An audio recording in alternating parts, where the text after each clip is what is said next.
Mi nombre es Francisca y a mis 78 años creía haberlo visto todo. Había navegado las aguas turbulentas de la vida, desde la alegría desbordante hasta el dolor más profundo. Mi hogar, esta casa que Fernando y yo construimos con nuestras propias manos, era mi santuario, un reflejo de cada risa, cada lágrima, cada sueño compartido. Pasaba mis mañanas en el jardín, mis manos arrugadas acariciando la tierra fértil, el sol cálido besando mi rostro. Era un ritual, una meditación, un recordatorio constante de la belleza y la resiliencia de la vida. Pero un día esa paz se hizo añicos. Estaba buscando unas viejas fotografías de Fernando en su escritorio, un mueble que él mismo había tallado, cuando mis dedos tropezaron con un compartimento secreto que nunca supe que existía. Dentro no encontré las fotos, sino un sobresellado con el nombre de mi hijo, Alejandro, y de su esposa, Valeria. Mi corazón dio un vuelco. No era de mi incumbencia, lo sé, pero una punzada de curiosidad o quizás una premonición me impulsó a abrirlo. Lo que encontré dentro me heló la sangre. Eran documentos legales con membretes oficiales que detallaban un plan para declararme legalmente incompetente. Mi mente se negó a procesarlo. ¿Incompetent? Yo, que manejaba mis finanzas con precisión, que recordaba cada detalle de mi vida, que cultivaba un jardín que era la envidia de la colonia. Mis propios hijos, la carne de mi carne, estaban conspirando para despojarme de todo, de mi autonomía, de mi dignidad, de mi hogar. La tinta en el papel parecía bailar. Las palabras se retorcían en una danza macabra. Mi respiración se aceleró, el aire se volvió denso. ¿Cómo era posible? ¿Cómo podían Alejandro y Valeria, a quienes había amado y apoyado incondicionalmente, planear algo tan cruel? La traición era un puñal helado que se clavaba en mi pecho, más doloroso que cualquier pérdida anterior. En ese instante el mundo que conocía se desmoronó. La casa, antes un refugio, se convirtió en una jaula. Las risas de mis nietos, antes música para mis oídos, ahora resonaban con un eco hueco teñido de una amarga ironía. Me sentí como una extraña en mi propia vida, una marioneta cuyos hilos estaban siendo cortados por manos invisibles. La rabia, una emoción que rara vez permitía que me consumiera, comenzó a arder en mi interior, una llama fría y constante. No era una rabia explosiva, sino una determinación silenciosa. Una promesa a mí misma de que no me rendiría sin luchar. No permitiría que me arrebataran mi vida, mi legado, mi identidad. No sin una pelea. Y esta pelea la libraría con la inteligencia que ellos subestimaban, con la astucia que la vida me había enseñado. Si alguna vez han sentido una traición, déjenme un comentario, suscríbanse y denle a me gusta para que sepan que no están solos. Porque lo que descubrí a continuación solo empeoraría las cosas y me llevaría a un camino del que no había vuelta atrás. A partir de aquel día, cada sonrisa que yo daba a Alejandro y Valeria era una máscara, cada palabra que yo pronunciaba era cuidadosamente calculada. Yo los observaba, estudiaba sus movimientos, sus conversaciones, sus miradas furtivas. Fingía una leve confusión, una memoria fallida, para que ellos se sintieran más seguros en sus planes nefastos. Era un juego peligroso, pero yo estaba determinada a vencerlo. Comencé a registrar todo. Pequeñas anotaciones en un diario escondido, grabaciones de conversaciones que parecían inocentes, pero que revelaban sus verdaderas intenciones. Cada vez que ellos hablaban sobre mi bienestar o mi futuro, yo sentía un escalofrío en la espalda, sabiendo que por detrás de aquellas palabras había una red de mentiras y codicia. Ellos se volvieron más audaces, más descarados. Valeria comenzó a organizar mis documentos financieros, alegando que yo estaba muy distraída para lidiar con ellos. Alejandro, por su parte, sugería constantemente que yo vendiera algunas de mis joyas de familia, para tener un dinero extra para mis necesidades. Yo sonreía, sentía y secretamente fotografiaba cada documento, cada pieza de joya antes de que ellos pudieran siquiera tocarlas. La indignación crecía en mi pecho cada día. Ellos no solo querían mi dinero, ellos querían mi alma, mi historia, mi dignidad. Pero ellos subestimaban a la vieja Francisca.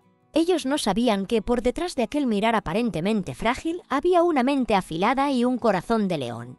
La gota que derramó el vaso llegó cuando escuché a Valeria al teléfono, riendo con una amiga sobre cómo yo era fácil de manipular y cómo en breve todo sería de ellos. La rabia me consumió, pero yo la transformé en combustible.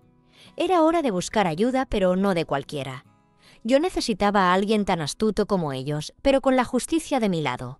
Y fue entonces que me recordé de un nombre que Fernando, mi fallecido marido, mencionaba con respeto y admiración: el abogado Ramiro.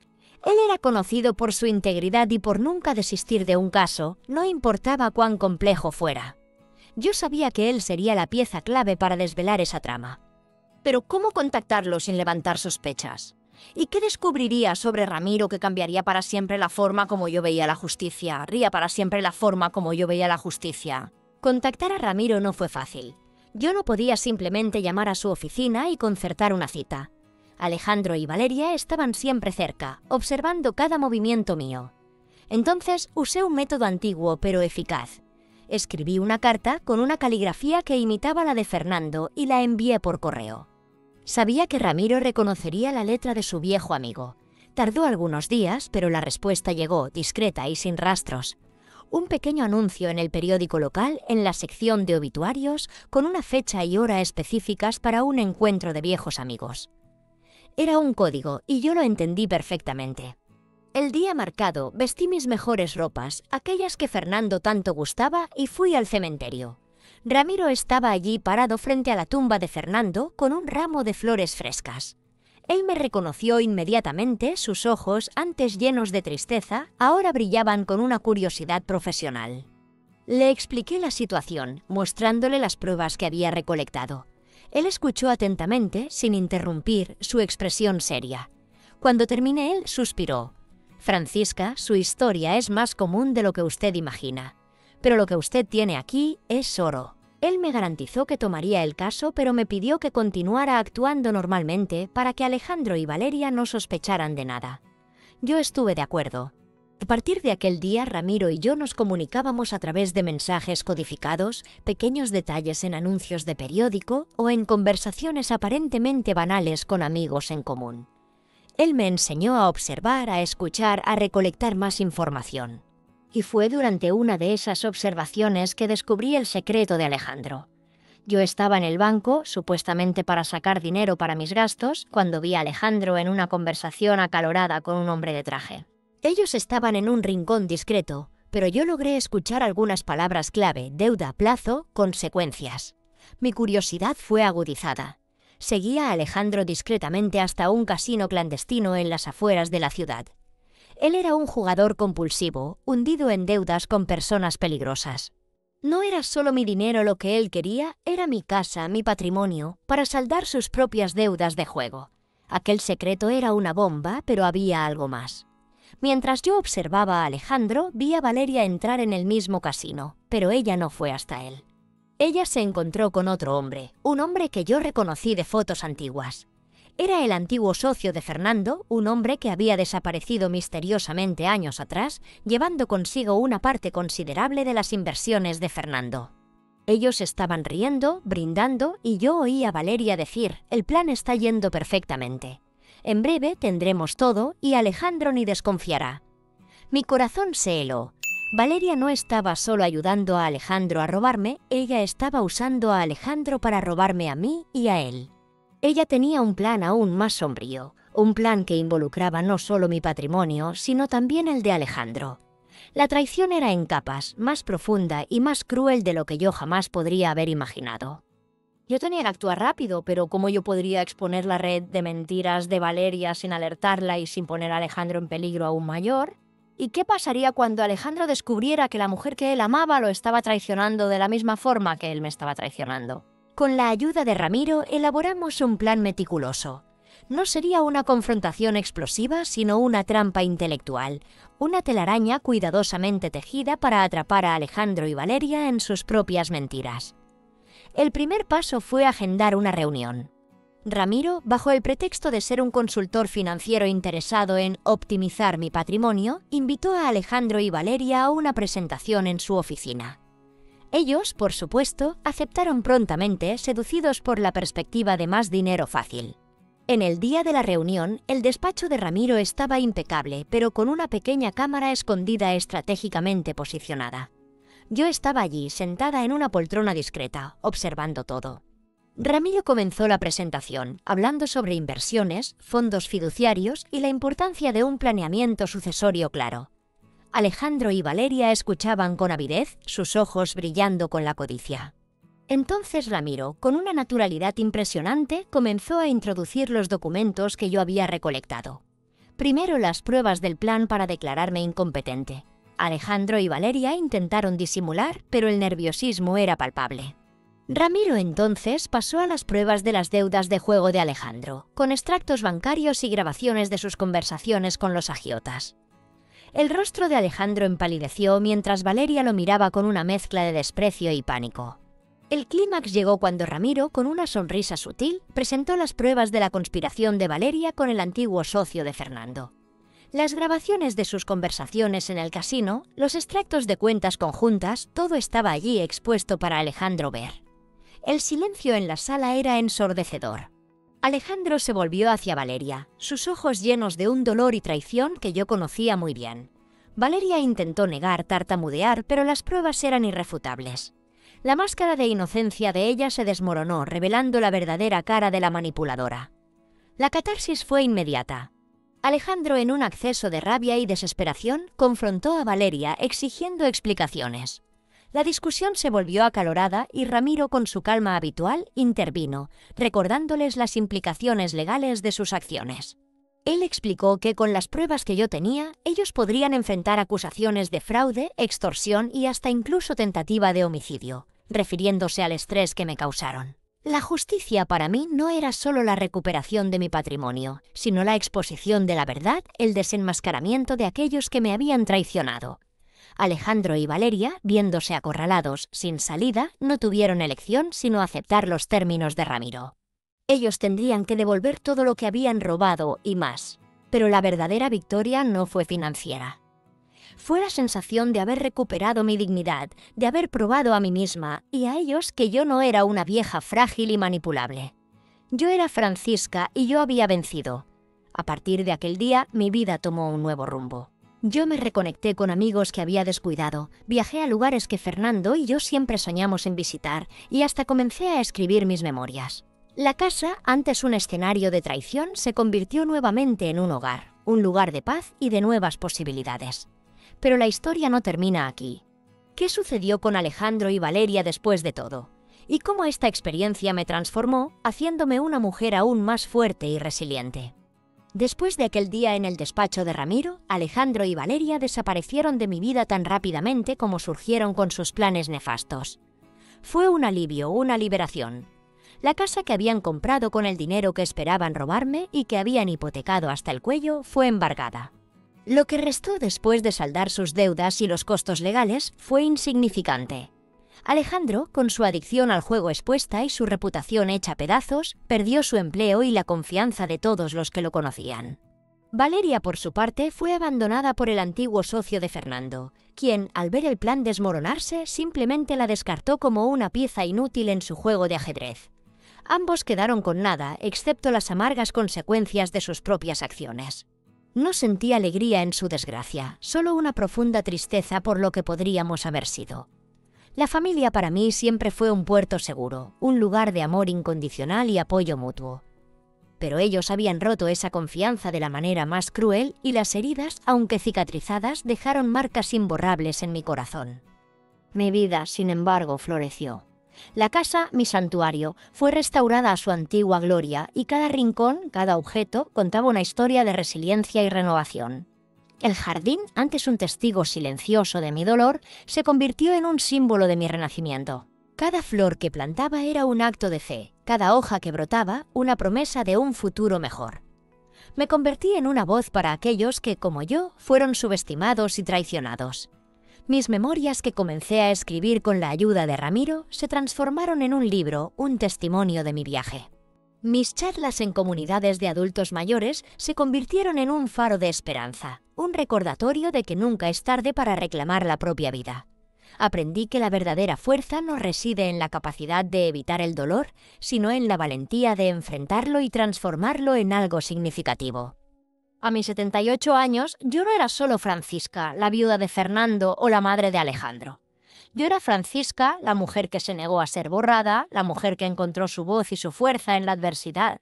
Y si tú, que me escuchas, alguna vez te has sentido invisible, subestimado o traicionado, quiero que sepas que no estás solo. Tu historia importa, tu voz tiene poder. Quiero leer sus historias y sus opiniones en los comentarios. Si esta historia les ha tocado el corazón, por favor, suscríbanse, denle un me gusta y compártanla. Porque la vida es un viaje y cada uno de nosotros tiene el derecho de ser el protagonista de su propia historia con o sin el permiso de quien sea. ¿Y tú qué hubieran hecho ustedes? Mis 78 años no eran solo un número, eran un testamento de una vida vivida con propósito, con amor y sí, con algunas cicatrices. Fernando, mi amado Fernando, me había enseñado la importancia de la tierra, de nutrir lo que se siembra. Y yo, Francisca, había aplicado esa lección a cada aspecto de mi existencia. Mi jardín, un tapiz vibrante de colores y aromas, era mi refugio, mi confesionario silencioso. Cada rosa, cada jazmín, cada hierba aromática era un eco de los momentos que habíamos compartido en este pedazo de paraíso. Las mañanas con el rocío aún aferrado a las hojas y el sol naciente pintando el cielo de tonos pastel eran sagradas. Era mi momento de conexión con la tierra, con Fernando, con la esencia misma de la vida. Mis manos, nudosas por el tiempo y el trabajo, se movían con una familiaridad reconfortante entre la tierra húmeda, desmalezando, podando, sembrando. El aroma a tierra mojada y a flores recién abiertas era mi perfume favorito, un bálsamo para el alma. En esos momentos, el mundo exterior, con sus ruidos y sus prisas, se desvanecía, dejando solo la quietud y la belleza de mi propio universo. Pero ese día, la armonía se rompió. La búsqueda de las fotografías de Fernando, un simple acto de nostalgia, se convirtió en el catalizador de una tormenta. El escritorio, una pieza robusta de caoba que Fernando había tallado con esmero, guardaba más secretos de los que yo jamás hubiera imaginado. Mis dedos, acostumbrados a la suavidad de los pétalos y la aspereza de la tierra, se toparon con una protuberancia inusual en el lateral del cajón. Un compartimento secreto. Mi corazón, que había latido con un ritmo constante durante casi 8 décadas, dio un salto. Una mezcla de emoción y aprensión me invadió. ¿Qué misterios guardaría Fernando en este rincón oculto? La curiosidad, esa chispa incontrolable que nos impulsa a explorar lo desconocido, me llevó a abrirlo. Y lo que encontré no eran recuerdos, sino una traición. Los documentos, con sus sellos oficiales y su lenguaje legal frío y distante, eran una sentencia. Declaración de incapacidad legal. La frase resonó en mi mente como un gong una y otra vez, cada golpe más ensordecedor que el anterior. Mis ojos recorrieron las líneas buscando una explicación, una justificación, algo que pudiera desmentir la cruel realidad que se desplegaba ante mí. Pero no había error. Los nombres de Alejandro y Valeria, mi hijo y mi nuera, estaban allí en cada página como firmantes de mi propia condena. La sangre se me heló en las venas. ¿Incompetente? Yo, Francisca, que había administrado las finanzas de nuestra familia durante décadas, que había criado a un hijo, que había mantenido esta casa y este jardín con mano firme y mente clara. ¿Cómo podían ellos, a quienes había dado tanto, concebir tal vileza? La imagen de Alejandro, mi pequeño Alejandro, con sus rodillas raspadas y sus ojos llenos de asombro, se superpuso a la del hombre que ahora planeaba despojarme de mi dignidad. Y Valeria, con su sonrisa dulce y sus palabras melosas, ¿cómo podía ser tan calculadora, tan cruel? La traición no era solo un acto, era una revelación. Una revelación de la oscuridad que habitaba en los corazones de aquellos a quienes yo había amado incondicionalmente. El aire en la habitación se volvió pesado, opresivo. Cada respiración era un esfuerzo, cada latido del corazón un recordatorio de la herida abierta. Me sentí como una extraña en mi propia piel, una sombra de la mujer que había sido. La casa, antes un refugio de amor y recuerdos, se transformó en un escenario de engaño, cada pared un testigo silencioso de la conspiración. Las risas de mis nietos, que antes llenaban los pasillos con alegría, ahora resonaban con un eco hueco teñido de una amarga ironía. ¿Cómo podría mirarlos a los ojos, sabiendo que sus padres eran capaces de tal crueldad? La rabia, una emoción que rara vez permitía que me consumiera, comenzó a arder en mi interior, una llama fría y constante. No era una rabia explosiva, de esas que queman y se desvanecen, sino una determinación silenciosa, una promesa a mí misma de que no me rendiría sin luchar. No permitiría que me arrebataran mi vida, mi legado, mi identidad. No sin una pelea. Y esta pelea la libraría con la inteligencia que ellos subestimaban, con la astucia que la vida me había enseñado. Porque si algo había aprendido en mis 78 años era que la verdadera fuerza no reside en la juventud o en la fuerza física, sino en la sabiduría, en la resiliencia del espíritu. Y mi espíritu, a pesar de la traición, seguía intacto, más fuerte que nunca. Si alguna vez han sentido una traición, déjenme un comentario, suscríbanse y denle a me gusta para que sepan que no están solos. Porque lo que descubrí a continuación solo empeoraría las cosas y me llevaría a un camino del que no había vuelta atrás. La fachada de la anciana frágil y olvidadiza se convirtió en mi mejor arma. Cada mañana al despertar me ponía la máscara de la inocencia, la de la abuela que solo quería ver a sus seres queridos felices. Era un papel que interpretaba a la perfección y ellos, cegados por su propia ambición, lo compraron sin dudar. Los observaba, estudiaba sus movimientos, sus conversaciones, sus miradas furtivas. Aprendí a leer entre líneas, a descifrar los silencios, a interpretar los gestos. Alejandro, mi hijo, siempre había sido impulsivo, fácil de manipular. Valeria, en cambio, era la mente maestra, la araña que tejía la telaraña. Sus sonrisas eran veneno, sus palabras dagas disfrazadas de seda. Fingía una leve confusión, una memoria fallida, para que ellos se sintieran más seguros en sus planes nefastos. «Ay, mi memoria ya no es la misma», decía con un suspiro, mientras mis ojos, agudos como los de un halcón, registraban cada detalle. Era un juego peligroso, un baile macabro en el que yo era la marioneta, pero con la diferencia de que yo controlaba mis propios hilos. Y estaba determinada a vencer. Mi diario, un pequeño cuaderno de cuero que Fernando me había regalado en nuestro primer aniversario, se convirtió en mi confidente. En sus páginas registraba cada conversación, cada documento, cada movimiento sospechoso. Escribía con una letra diminuta, casi ilegible para ojos ajenos, pero clara como el agua para mí. Las grabaciones, hechas con un pequeño dispositivo que había comprado en secreto, eran la banda sonora de su traición. Cada vez que ellos hablaban sobre mi bienestar o mi futuro, yo sentía un escalofrío en la espalda, sabiendo que por detrás de aquellas palabras había una red de mentiras y codicia. Eran lobos disfrazados de ovejas y yo, la oveja, estaba a punto de convertirme en cazadora. Ellos se volvieron más audaces, más descarados. Valeria, con su sonrisa de hiena, comenzó a organizar mis documentos financieros, alegando que yo estaba muy distraída para lidiar con ellos. «No te preocupes, abuela, yo me encargo de todo», decía con una voz melosa, mientras sus dedos ágiles escaneaban mis estados de cuenta, buscando la forma de despojarme de mis ahorros. Alejandro, por su parte, sugería constantemente que yo vendiera algunas de mis joyas de familia, para tener un dinero extra para mis necesidades. «Son tan antiguas, abuela, nadie las usa ya», me decía, mientras sus ojos brillaban con la codicia.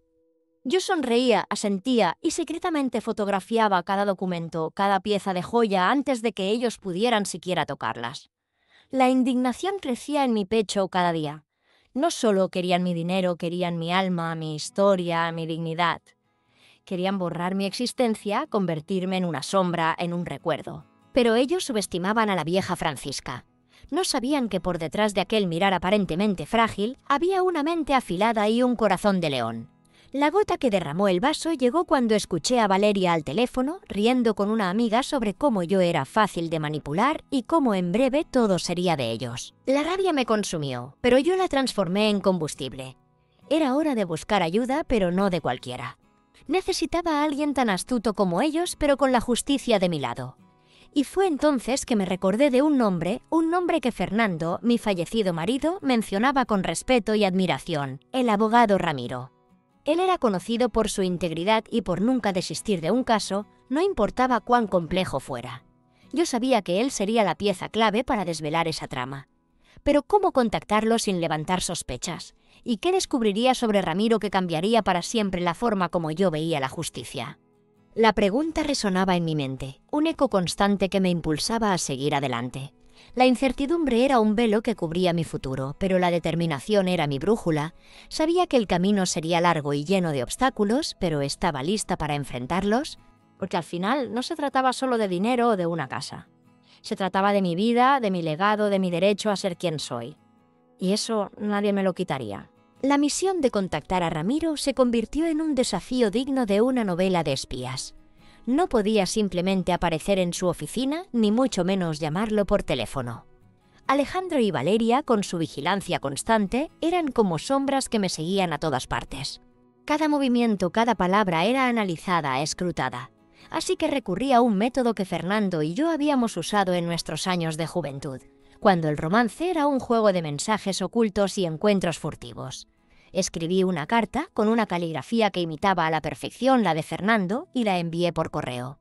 Sabía que Ramiro, un hombre de principios y lealtad, reconocería la letra de su viejo amigo. La espera fue agonizante. Cada día que pasaba sin respuesta era un tormento, una prueba de mi paciencia. Pero finalmente la señal llegó discreta y sin rastros como un susurro en el viento. Un pequeño anuncio en el periódico local, en la sección de obituarios, con una fecha y hora específicas para un encuentro de viejos amigos. Era un código y yo, Francisca, lo entendí a la perfección.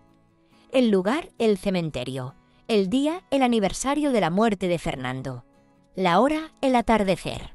Un escenario perfecto para un encuentro secreto. En el día señalado vestí mis mejores galas, aquellas que Fernando tanto elogiaba, y me dirigí al cementerio.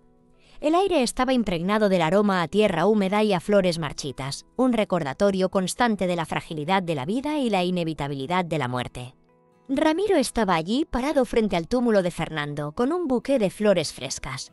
Sus ojos, antes llenos de tristeza, ahora brillaban con una curiosidad profesional. Me reconoció al instante y un asentimiento casi imperceptible fue nuestra única señal de saludo. Le conté mi historia, cada detalle, cada traición, cada prueba que había recolectado. Él escuchó atentamente, sin interrumpir, su expresión seria, sus ojos fijos en el horizonte. Cuando terminé, un suspiro escapó de sus labios. Francisca, su historia es más común de lo que usted imagina. Pero lo que usted tiene aquí es oro. Me aseguró que tomaría el caso, pero me pidió que continuara actuando normalmente para que Alejandro y Valeria no sospecharan de nada. Yo sentí la esperanza, una emoción que había crecido escasa en mi vida, comenzaba a florecer de nuevo. A partir de aquel día, Ramiro y yo nos comunicábamos a través de mensajes codificados, pequeños detalles en anuncios de periódico o en conversaciones aparentemente banales con amigos en común. Él me enseñó a observar, a escuchar, a recolectar más información. Cada día era una lección, cada interacción, una oportunidad para aprender. Y fue durante una de esas observaciones que descubrí el secreto de Alejandro. Estaba en el banco, supuestamente para sacar dinero para mis gastos, cuando vi a Alejandro en una conversación acalorada con un hombre de traje. Estaban en un rincón discreto, pero logré escuchar algunas palabras clave: deuda, plazo, consecuencias. Mi curiosidad se agudizó. Seguí a Alejandro discretamente hasta un casino clandestino en las afueras de la ciudad. Él era un jugador compulsivo, hundido en deudas con personas peligrosas. No era solo mi dinero lo que él quería, era mi casa, mi patrimonio, para saldar sus propias deudas de juego. La revelación fue un golpe, pero había algo más. Mientras observaba a Alejandro, vi a Valeria entrar en el mismo casino, pero ella no fue hacia él. Se encontró con otro hombre, un hombre que reconocí de fotos antiguas. Era el antiguo socio de Fernando, un hombre que había desaparecido misteriosamente años atrás, llevándose consigo una parte considerable de las inversiones de Fernando. Estaban riendo, brindando y escuché a Valeria decir: «El plan va a la perfección. Pronto tendremos todo y Alejandro ni siquiera lo sospechará». Mi corazón se heló. Valeria no solo estaba ayudando a Alejandro a robarme, ella estaba usando a Alejandro para robarme a mí y a él. Ella tenía un plan aún más sombrío, un plan que involucraba no solo mi patrimonio, sino también el de Alejandro. La traición era en capas más profunda y más cruel de lo que yo jamás podría haber imaginado.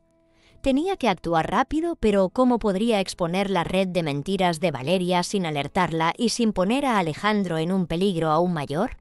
¿Y qué pasaría cuando Alejandro descubriera que la mujer que él amaba lo estaba traicionando de la misma manera que él me estaba traicionando? La complejidad de la situación era abrumadora, pero la determinación de Francisca era inquebrantable. El juego había cambiado y las apuestas eran más altas que nunca. Pero yo, Francisca, estaba lista para jugar y para ganar. El plan, orquestado con la precisión de un reloj suizo por Ramiro y yo, se puso en marcha. No sería una confrontación explosiva de esas que terminan en gritos y lágrimas, sino una trampa intelectual, una telaraña cuidadosamente tejida para atrapar a Alejandro y Valeria en sus propias mentiras. La justicia para mí no era solo la recuperación de mi patrimonio, sino la exposición de la verdad, el desenmascaramiento de aquellos que me habían traicionado. El primer paso fue agendar una reunión. Ramiro, con su voz pausada y su aire de respetabilidad, invitó a Alejandro y Valeria a una presentación en su oficina. El pretexto, un consultor financiero interesado en optimizar mi patrimonio. Ellos, por supuesto, aceptaron prontamente, seducidos por la perspectiva de más dinero fácil. Su avaricia era su mayor debilidad, y yo la usaría en su contra. En el día de la reunión, el despacho de Ramiro estaba impecable, cada detalle cuidadosamente dispuesto. Una pequeña cámara casi invisible estaba estratégicamente posicionada, lista para grabar cada palabra, cada gesto, cada expresión de sus rostros. Yo estaba allí, sentada en una poltrona discreta, observando todo desde las sombras, mi corazón latiendo con una mezcla de nerviosismo y anticipación. Ramiro comenzó la presentación, hablando sobre inversiones, fondos fiduciarios y la importancia de un planeamiento sucesorio claro. Alejandro y Valeria escuchaban con avidez, sus ojos brillando con la codicia. Sus sonrisas eran forzadas, sus miradas furtivas. Podía sentir su impaciencia, su deseo de llegar al punto donde se hablaría de mi dinero. Entonces, Ramiro, con una naturalidad impresionante, comenzó a introducir los documentos que yo había recolectado. Primero las pruebas del plan para declararme incompetente. Alejandro y Valeria intentaron disimular, pero el nerviosismo era palpable. Sus manos temblaban ligeramente, sus sonrisas se desvanecían. Ramiro entonces pasó a las pruebas de las deudas de juego de Alejandro, con extractos bancarios y grabaciones de sus conversaciones con los agiotas. El rostro de Alejandro empalideció mientras Valeria lo miraba con una mezcla de desprecio y pánico. El clímax llegó cuando Ramiro, con una sonrisa sutil, presentó las pruebas de la conspiración de Valeria con el antiguo socio de Fernando. Las grabaciones de sus conversaciones en el casino, los extractos de cuentas conjuntas, todo estaba allí, expuesto para Alejandro ver. El silencio en la sala era ensordecedor, roto solo por el sonido de mi propia respiración. Alejandro se volvió hacia Valeria, sus ojos llenos de una dolor y traición que yo conocía muy bien. Valeria intentó negar, gaguear, pero las pruebas eran irrefutables. La máscara de inocencia de ella se desmoronó, revelando la verdadera cara de la manipuladora. La catarsis fue inmediata. Alejandro, en un acceso de rabia y desesperación, confrontó a Valeria exigiendo explicaciones. La discusión se volvió acalorada y Ramiro, con su calma habitual, intervino recordándoles las implicaciones legales de sus acciones. Explicó que con las pruebas que yo tenía, ellos podrían enfrentar acusaciones de fraude, extorsión y hasta incluso tentativa de homicidio, refiriéndose al estrés que me causaron. La justicia para mí no era solo la recuperación de mi patrimonio, sino la exposición de la verdad, el desenmascaramiento de aquellos que me habían traicionado. Alejandro y Valeria, viéndose acorralados, sin salida, no tuvieron elección a no ser aceptar los términos de Ramiro. Tendrían que devolver todo lo que habían robado y más. Pero la verdadera victoria no fue financiera. Fue la sensación de haber recuperado mi dignidad, de haber probado a mí misma y a ellos que yo no era una vieja frágil y manipulable. Yo era Francisca y yo había vencido. La mirada de Alejandro, llena de dolor y arrepentimiento, fue mi verdadera recompensa. Valeria, por su parte, solo mostraba rabia y frustración, pero su poder sobre Alejandro se había desvanecido. La justicia había sido servida no con venganza, sino con la verdad. A partir de aquel día mi vida tomó un nuevo rumbo. Me reconecté con amigos que había descuidado, viajé a lugares que Fernando y yo siempre soñamos en visitar y hasta comencé a escribir mis memorias. La casa, antes un escenario de traición, se convirtió nuevamente en un hogar, un lugar de paz y de nuevas posibilidades. Pero la historia no termina aquí. ¿Qué sucedió con Alejandro y Valeria después de todo? ¿Y cómo esta experiencia me transformó, haciéndome una mujer aún más fuerte y resiliente? Después de aquel día en el despacho de Ramiro, Alejandro y Valeria desaparecieron de mi vida tan rápidamente como surgieron con sus planes nefastos. Fue un alivio, una liberación. La casa que habían comprado con el dinero que esperaban robarme y que habían hipotecado hasta el cuello fue embargada. Lo que restó, después de saldar sus deudas y los costos legales, fue insignificante. Alejandro, con su adicción al juego expuesta y su reputación hecha pedazos, perdió su empleo y la confianza de todos que lo conocían. Valeria, por su parte, fue abandonada por el antiguo socio de Fernando, quien al ver el plan desmoronarse simplemente la descartó como una pieza inútil en su juego de ajedrez. Ambos quedaron con nada, excepto las amargas consecuencias de sus propias acciones. No sentí alegría en su desgracia, solo una profunda tristeza por lo que podríamos haber sido. La familia para mí siempre fue un puerto seguro, un lugar de amor incondicional y apoyo mutuo. Pero ellos habían roto esa confianza de la manera más cruel y las heridas, aunque cicatrizadas, dejaron marcas imborrables en mi corazón. Mi vida, sin embargo, floreció. La casa, mi santuario, fue restaurada a su antigua gloria, y cada rincón, cada objeto contaba una historia de resiliencia y renovación. El jardín, antes un testigo silencioso de mi dolor, se convirtió en un símbolo de mi renacimiento.